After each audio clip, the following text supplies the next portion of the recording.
Bonjour. Où va-t-on? Obama, abîmé, au bas mot, par l'OTAN qui passe sans aucune relation avec l'OTAN des cerises, pur fruit de mon imagination, il ferait bien d'écouter Léo Ferré. Avec l'OTAN, va tout s'en va. Chez Poutine, certains affirment que même parmi les femmes, les agents secrets abondent. En revanche, comme dirait mon ami Roger, elle ne ferait pas bien l'amour. Espérons que ce ne soit pas que des conneries. Dans le Golfe, où la guerre fait bien plus que 18 trous, les Émirats sont touchés par l'explosion du prix des djellabas, qui fait l'effet d'une bombe. Certains sont à bout d'habits, d'autres déménagent avant le renouvellement du bail.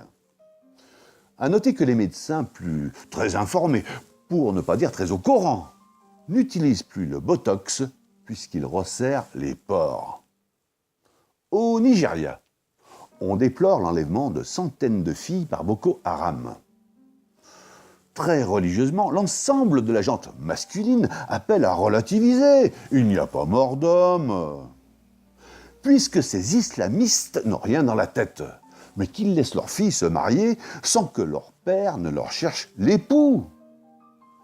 En France, depuis la COP21, Ségolène nous interdit d'utiliser la houille comme combustible, alors que pour juguler le chômage, elle exhorte les Français à aller au charbon.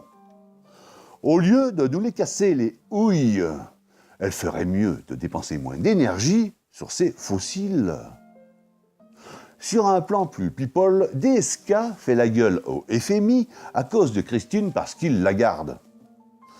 Connaissant l'appétit sexuel de DSK, on peut comprendre qu'elle n'ait pas souhaité s'étendre sur le sujet. Depuis son éviction du JT de 20h sur TF1, Poivre d'Arvor essaie toujours de remettre le couvert avec Chazal pour tirer les choses au clair. Il est vrai que ces deux-là co-JT.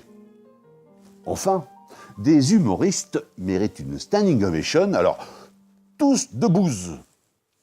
L'infirmité n'étant pas une fatalité. Certains travaillent à tour de bras, prennent leur job à bras le corps, en pratiquant la politique de la main tendue, avec, il faut bien le dire, un certain doigté. Si quelques bras cassés, naturellement majeurs, bien que mis à l'index, poussent le vice à trouver ça mognon, on constate que d'autres sans poignet à décerner à ces fiers à bras un avant-bras d'honneur pour couper court à toute allusion. Alors, malgré cet humour abrasif qu'on ne peut repousser à deux mains, je conclurai cette chronique par deux affirmations. 1. Sortez couvert s'il ne fait pas tel manchot. 2. Le plus impotent, c'est d'aimer.